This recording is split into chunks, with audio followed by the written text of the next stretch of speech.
Salut les amis de Joe. Alors nous voilà dans une petite ferme avec des gens charmants.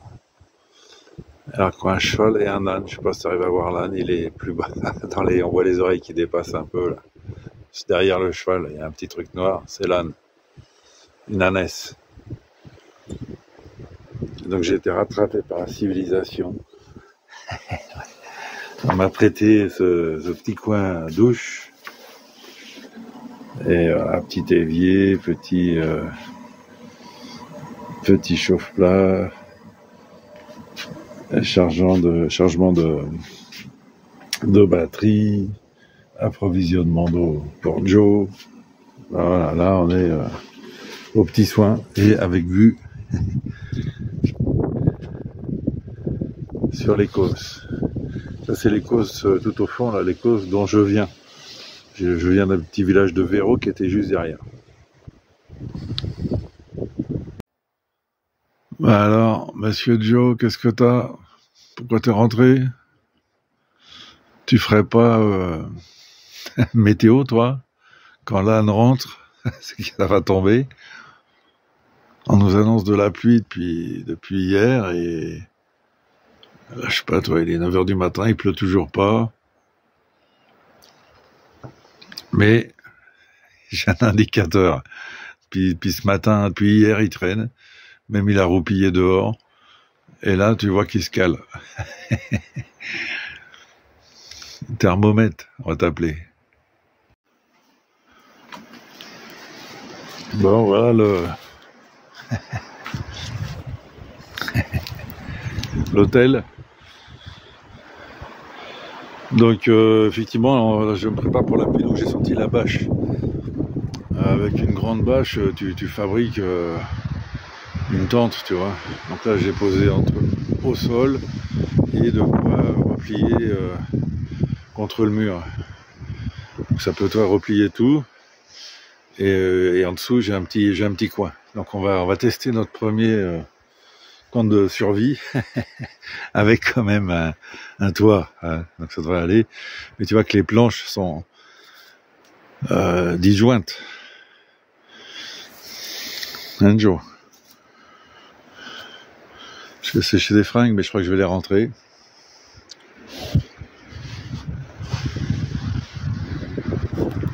Et là, il y a beaucoup de vent dans les hauteurs.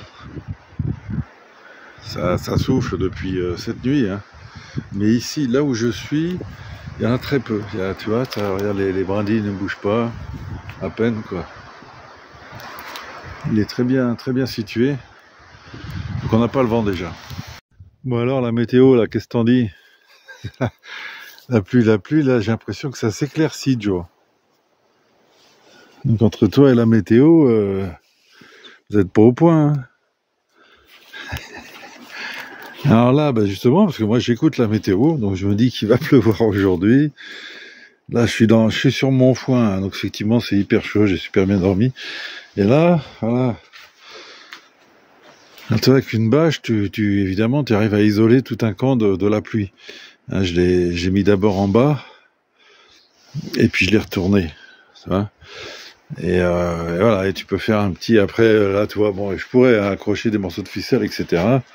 Donc avec un pieu, éventuellement ta canne, tu te fais ton petit coin, ton petit campement, etc.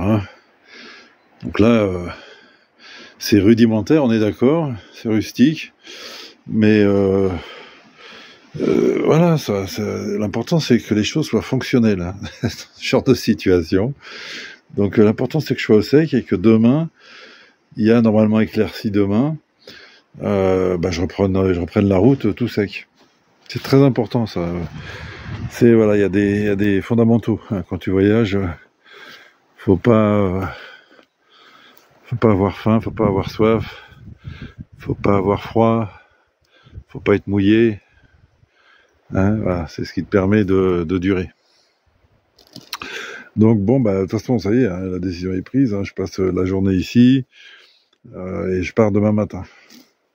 Donc là, on va tester, justement, voilà, on va tester normalement. Enfin, et encore, le test, une fois de plus, il est C'est pas du tout un test. Voilà. Enfin voilà, c'est un test de tranquillité. Voilà, s'il pleut fort contre les palissades, voilà, que ça passe à travers, toi dans mon dos là, donc voilà, là comme ça peut pas passer dans mon dos.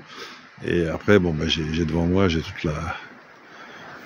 toute la place, tout le salon partagé avec Joe, la chambre, hein? Ouais mon Joe.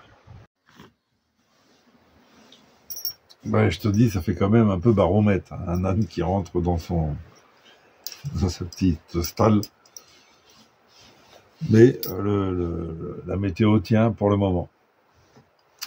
Donc, bah écoute, quoi dire de ce démarrage? Voilà, je suis vraiment dans le démarrage. J'espère pouvoir faire des meilleures vidéos en prenant le temps. J'ai aussi tout un travail à faire du côté des sponsors, et là même j'aurais peut-être besoin de coups de main, hein, puisque à un moment je vais interpeller des sponsors éventuels en disant comment ça se fait que j'ai pas ton matériel encore, hein, et puis éventuellement ceux qui voudront, et puis je les contacterai évidemment avec cette vidéo, et donc ceux qui voudront à la limite participer à la campagne de lobbying, vous pourrez envoyer un email en disant bah alors qu'est-ce que vous attendez pour équiper ce monsieur, etc. Voilà, on va essayer, hein, voilà, on va voir ce que ça donne. Sinon, donc ouais, ça c'est la première des choses. C'est vrai que c'est pas mal cette histoire de bâche. J'en ferai un jour un petit, je sais pas quoi, tuto minimum. En fait, le problème c'est que j'ai une bâche de 6 mètres carrés. Et donc bon, on va dire c'est le minimum, mais tu peux vraiment te sortir d'une situation complexe avec une belle bâche de 8, 10 mètres carrés, 12 mètres carrés, c'est l'idéal. Et là, tu es capable, avec des bouts de ficelle, des arbres accrochés aux arbres, etc., des bouts de bois pour servir de mât, tu peux faire un petit habitat protection assez simple. Et c'est d'autant plus important que, alors on va rester un peu dans le social, mais je crois qu'il y a quand même à peu près 600 personnes qui meurent de froid chaque année en France. Bon, ce sont d'anciens chiffres, ça varie d'une année à l'autre, évidemment. On se demande toujours ce qu'on peut faire pour ces gens-là, les SDF. Je te rappelle que je suis officiellement SDF, officiellement. Et de fait, voilà mon domicile. Hein, Joe, on pourrait t'appeler SDF. Ou maison. Et donc, voilà, évidemment, donc là, ça justement, moi, ce retour à une vie un peu rustique, si tu veux, bah, me fait reprendre conscience de ce que c'est que la rusticité. Et ça, si tu veux aider des SDF que tu vois dans la rue, t'as toujours quelques bâches dans ton coffre. Tu vois, 2-3 bâches, t'achètes ça chez, il y a des, tu sais, là, enfin, la bâche, c'est pas ce qui coûte le plus cher, quoi. Il y a des plans pour en avoir des pas chers. Et ça, parce que le mec, tu vois, il peut avoir des couvertures, il peut avoir des cartons, il peut avoir, s'il a une bâche, il a quelque chose d'un peu sérieux, là, pour l'hiver. Hein. Donc, bon, bah voilà, écoute, effectivement, là, du fait que je ne marche pas et que j'ai mon temps. Et donc, je vais voir ce que je peux faire. Je vais faire un peu de montage. Et, bon, a priori, demain, si c'est ça qu'ils appellent le mauvais temps, tu vois, un truc entre deux, machin, etc., demain, je vais tranquillement reprendre la route. Je vise un village qui s'appelle Cavalerie.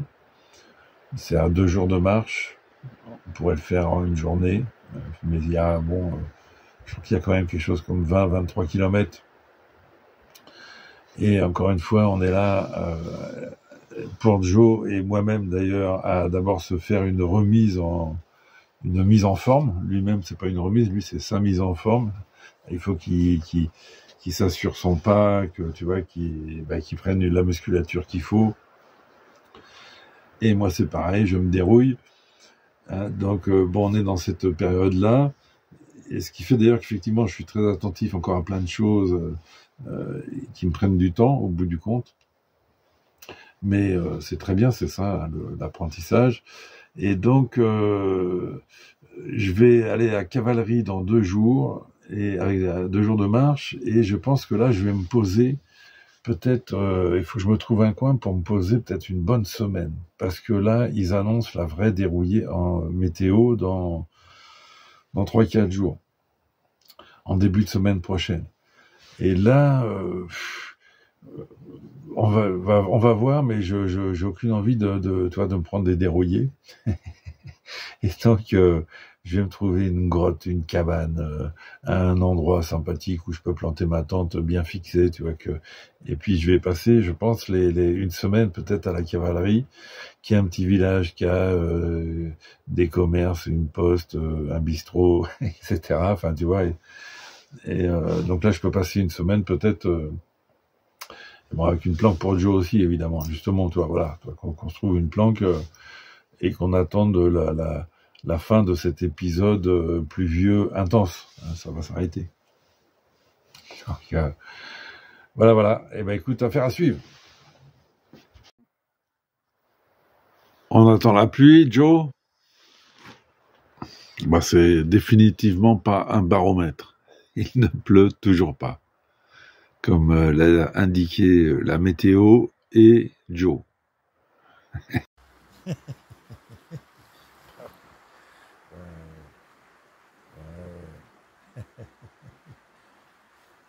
es gentil. Tu es une pomme alors. Tu es une pomme. Ah ouais, tu les as vus.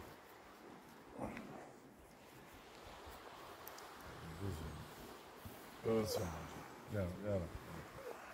Tu vas faire du jus de pomme sur moi. Viens là, mon Dieu. Viens là. Viens là. Ah non, mais c'est bizarre parfois, il voit pas bien, quoi. Mange la pomme là-bas. Et surtout qu'il a bien mangé aussi. Il a bien mangé là. Mange la pomme là. C'est pour les amis de Joe qui me demandaient si il dormait debout ou couché. Voilà la réponse. Mais effectivement, ça a aussi une sorte de statut demi-sommeil, debout sur 3 pattes. Et là, je crois que c'est, voilà, quand il s'allonge, c'est sommeil profond. Bonne nuit, Joe. Voilà, on dit au revoir à nos copines de la halte.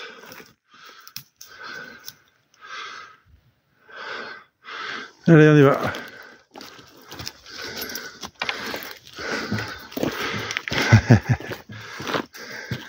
Au revoir, merci. Hein.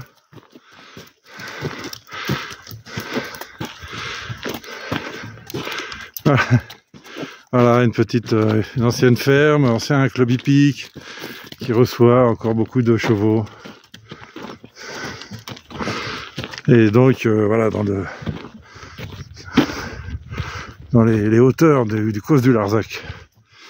Voilà les amis, on y va. Alors en fait, je sais pas d'ailleurs où on va. Si je vais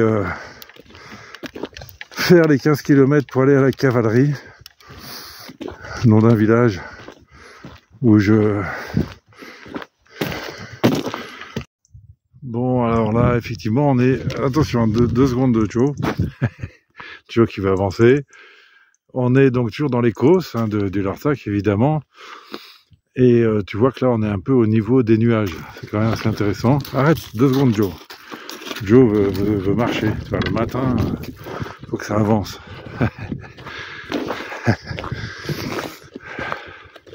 Et donc, on va en direction d'un village qui s'appelle La Cavalerie, qui est apparemment plutôt une 15aine de kilomètres. Je suis même pas sûr d'y arriver en une journée, si je trouve un bon coin avant, pour pas arriver, si tu veux, sur le village. Alors c'est un village actif, on va dire, enfin avec des vivants, avec des commerces, etc. Puisqu'il y a une caserne encore, il y a un camp d'entraînement, le fameux camp d'entraînement du Larzac, qui était un camp d'entraînement de cavalerie. Et donc j'y vais, alors pour me ravitailler un peu, et puis 2 pour anticiper ce qui va se passer la semaine d'après, puisque toutes les météos annoncent une grosse période de pluie. Alors tout est relatif, il faut voir quelle intensité, etc. Mais je me dis qu'il vaut mieux que si cette période de pluie me bloque, tu vois, par exemple une semaine, 10 jours, il faut que je sois pas trop loin dans un sens, tu vois, du lieu où il y a des commerces, la poste, une banque. Voilà, on va passer une semaine comme un ours dans la pampa.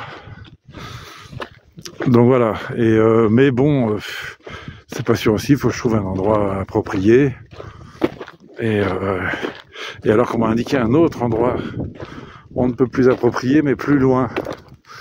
Donc je vais voir là, ces 3-4 jours, ce que je fais, comment j'avance, vers où.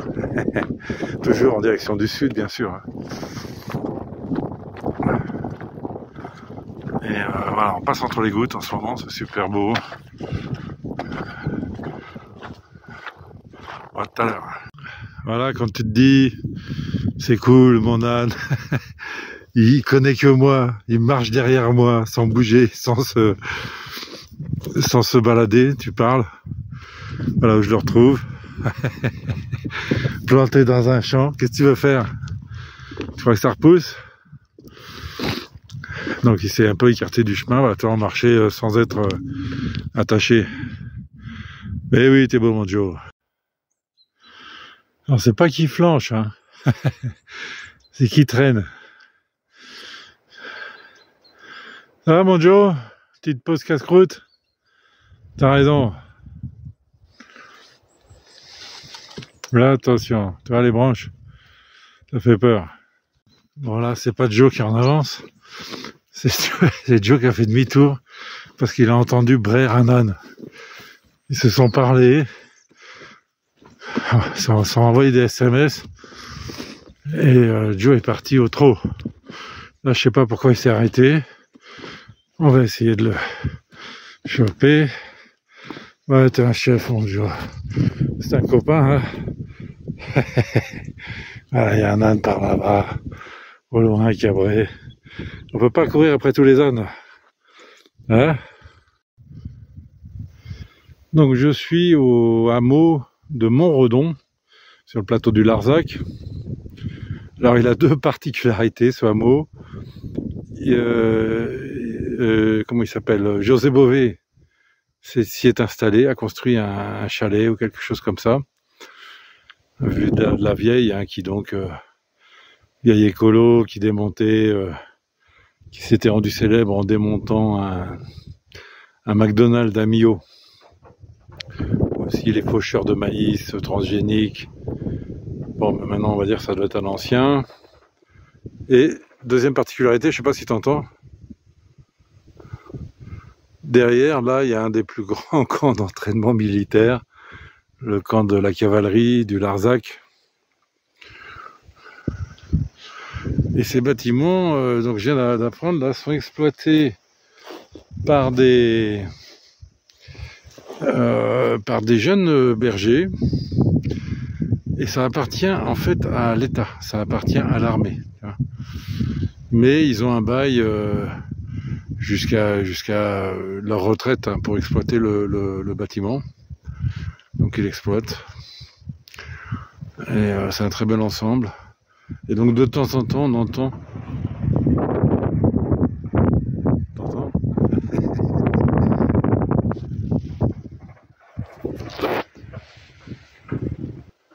Voilà, de temps en temps, donc on entend des mitraillades, ce qui n'est pas du meilleur effet. Et bien sûr une grosse pensée à tous nos amis de Gaza. Alors je dis ça, je sais bien que tout le monde n'a pas des amis de Gaza, mais il s'avère que j'ai des amis à Gaza. Et plus de nouvelles, ils habitaient au nord de Gaza.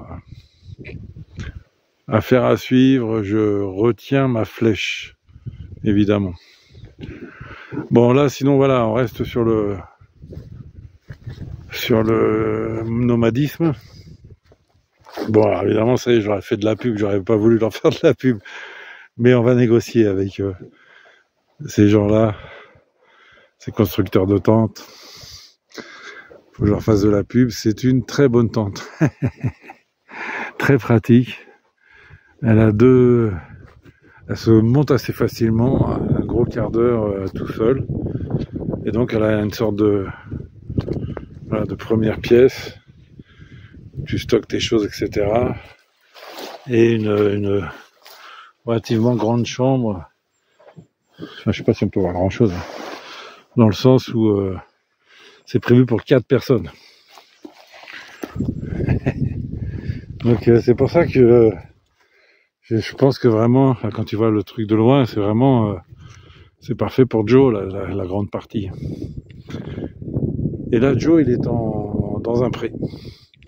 Plein d'herbes grasses et vertes. Bon, tu me diras, il y en avait là aussi, mais on m'a proposé un pré, donc ça, j'espère, parce que bon, le pré,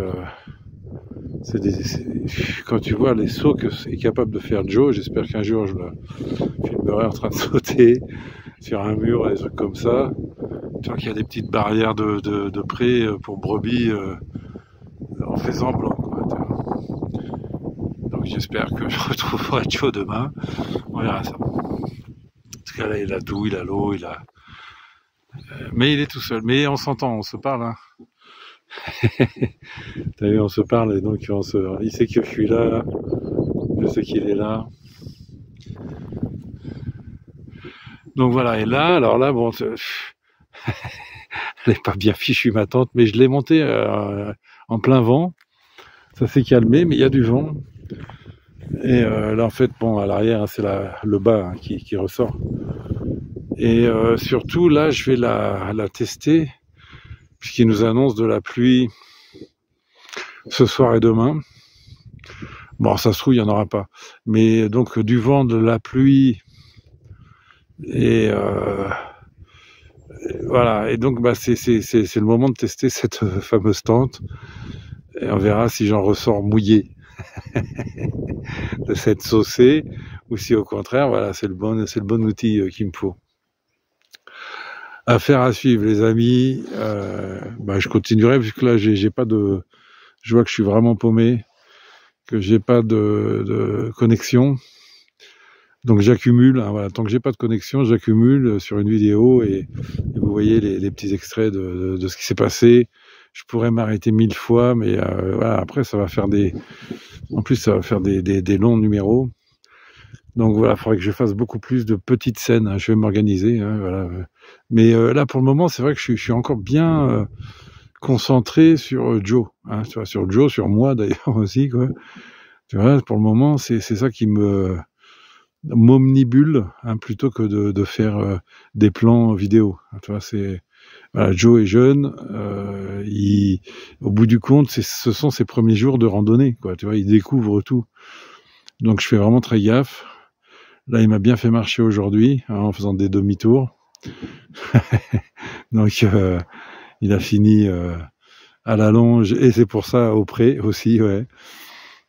Et bon voilà, et donc là on va tester, parce que le problème c'est la semaine prochaine on a une semaine de pluie, donc je sais pas, je vais essayer de me trouver un endroit sécure, mais c'est pas sûr, hein, donc il faut au moins que la tente elle tienne la route. On va tester ça, et c'est pour ça que le fabricant il pourrait me contacter quand même.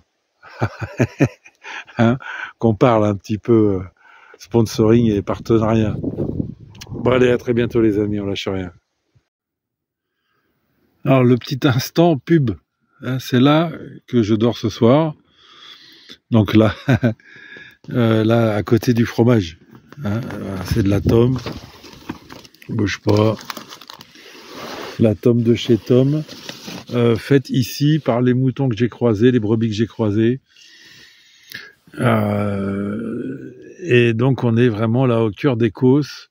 Donc elles ont mangé l'herbe d'ici, tout est d'ici. Alors là, donc je sais pas là si tu arrives à voir effectivement. Alors j'ai démarré donc dans le Causse Noir à Véro.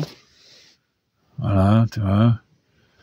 Voilà, très bien, à Véro. Après j'ai bidouillé par là. Je suis arrivé à Roque-Sainte-Marguerite, donc dans les gorges. Je suis resté 2 jours.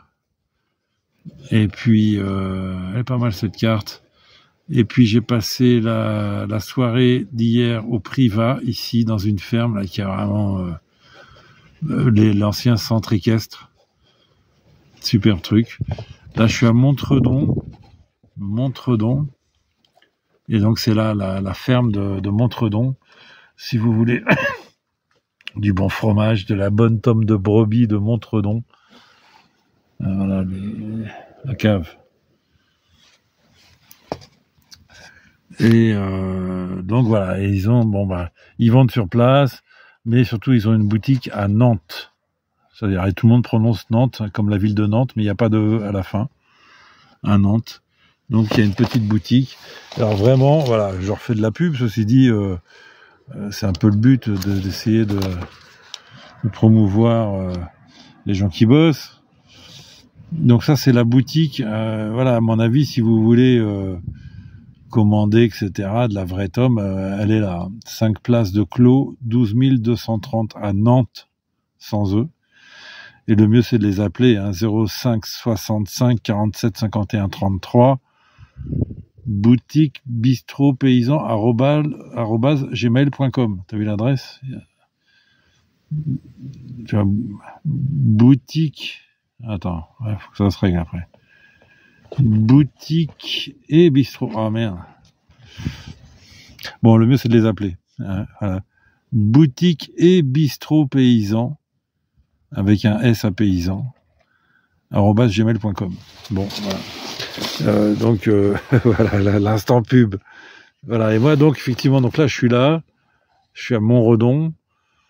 Tu vois, je veux être à la cavalerie demain et gérer, parce qu'apparemment ils nous annoncent donc une très mauvaise météo. Et après donc je dois encore traverser tout le Causse pour sortir de ce côté-là. Et là, il y a un éleveur d'ânes par ici. Mais je sais pas encore combien de temps je vais mettre, parce que ça va dépendre vraiment de la météo. Si on a une semaine de flotte furieuse, et ben je reste planqué. Et si ça passe, ça passe. On verra ça. Bon allez, écoute, on va se faire la tome. Alors, attends, ouais, c'est dommage, mais là, je suis pas organisé du tout pour faire une dégustation en direct.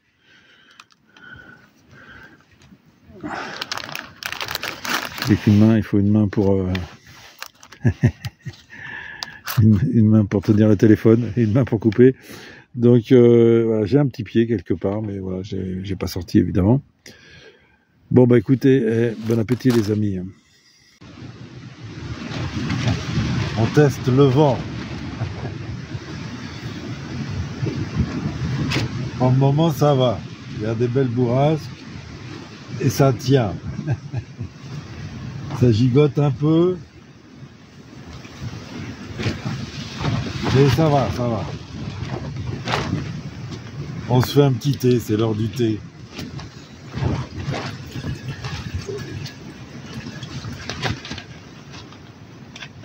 Alors c'est vrai qu'au départ, c'est un voyage qui a été pensé à deux, avec 2 ânes. Et donc, je me retrouve tout seul avec un âne. Ou alors on se retrouve les 2 ânes. Mais bon, c'est bien, parce que c'est vrai que c'est un peu rude, c'est comme entrer en matière, on va dire. Et vraiment, il y a un grand merci à ma petite femme, parce que elle y a cru quand j'ai dit allez, on se barre avec 2 ânes. Elle a dit oh ouais, chouette, on y va. Et elle s'est jetée dedans. Et 2, voilà, quand elle a vu que c'était un peu trop, que la terre était un peu trop dure. Et puis et c'est vrai qu'on arrivait, il y avait des nuits très froides. Bon, et ça l'a calmé. Et donc elle est rentrée et voilà, et elle me dit vas-y à fond. Tu vois, donc ce qui n'est pas évident parce qu'on n'avait pas prévu de vivre séparés là cet hiver, on va dire. Bon, on gère. Et donc un grand merci à sa confiance et à sa patience. Et donc écoute, voilà, demain, donc, hein, je vais trouver... j'ai peur, là, enfin j'ai peur, c'est un des grands mots, hein, donc on est à une vraie, comment dit-on, période d'intempérie.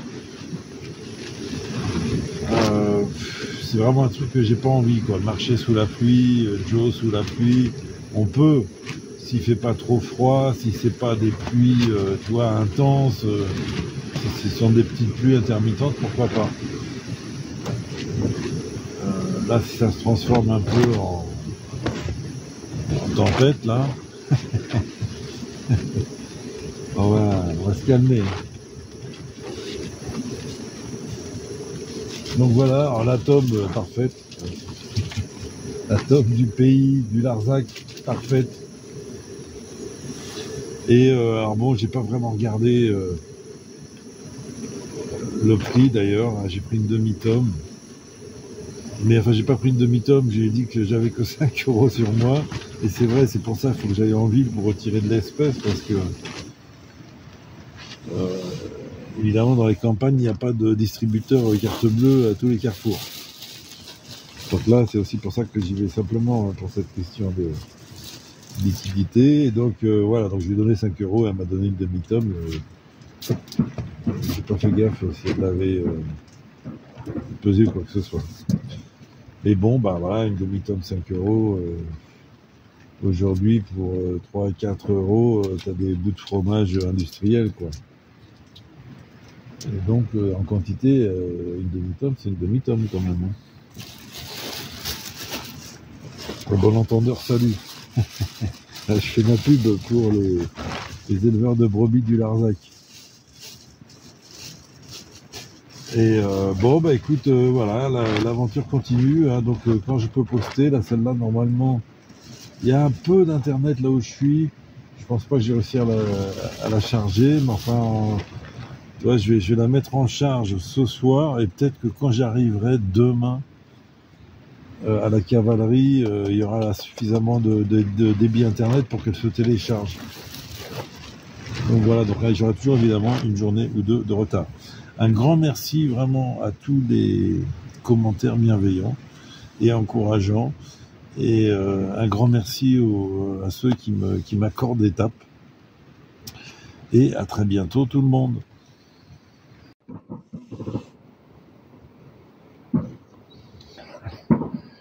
Il est bientôt 23 h. Donc ça souffle pas mal. Il y a eu de la pluie, ça va, la tente tient. Mais surtout, regarde la spécificité du lieu. Écoute.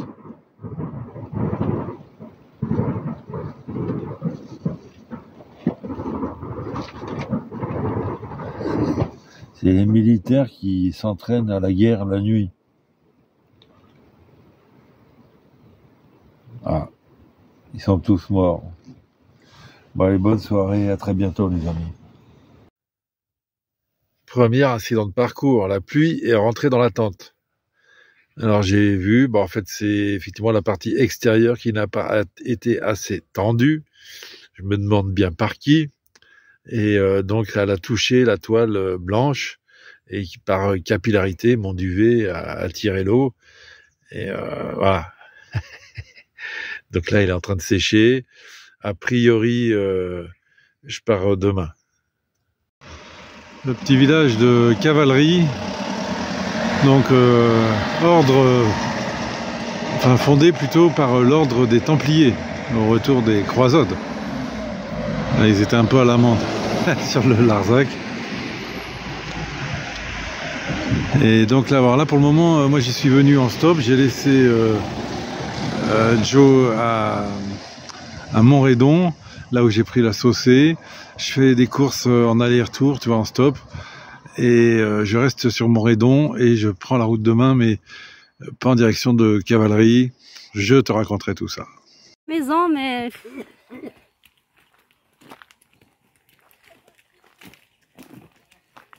Oh.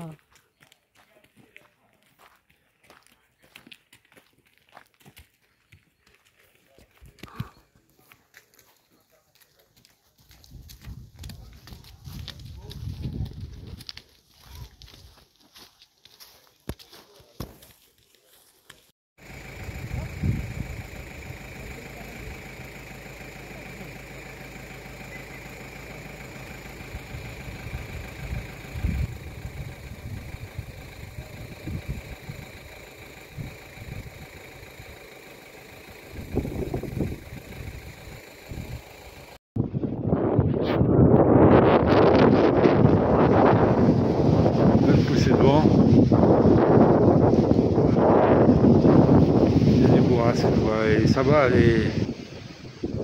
elle tient. Même si en fait le problème c'est que à force de pleuvoir, le sol se détrempe et donc on a du mal à retenir.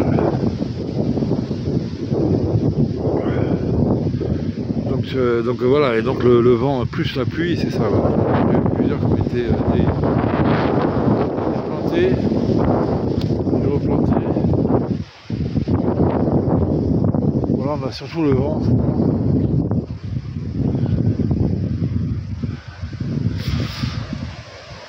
Donc bon bah voilà, effectivement, il faut tester un peu le matériel dans les conditions difficiles. Hein. Pour être sûr de son coup, bah, les jours où il y en a vraiment besoin. Et ça bouge quand même.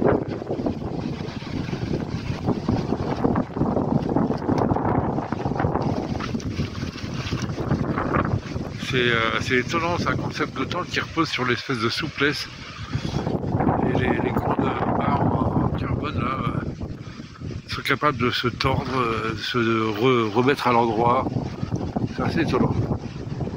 Bon allez, on rentre.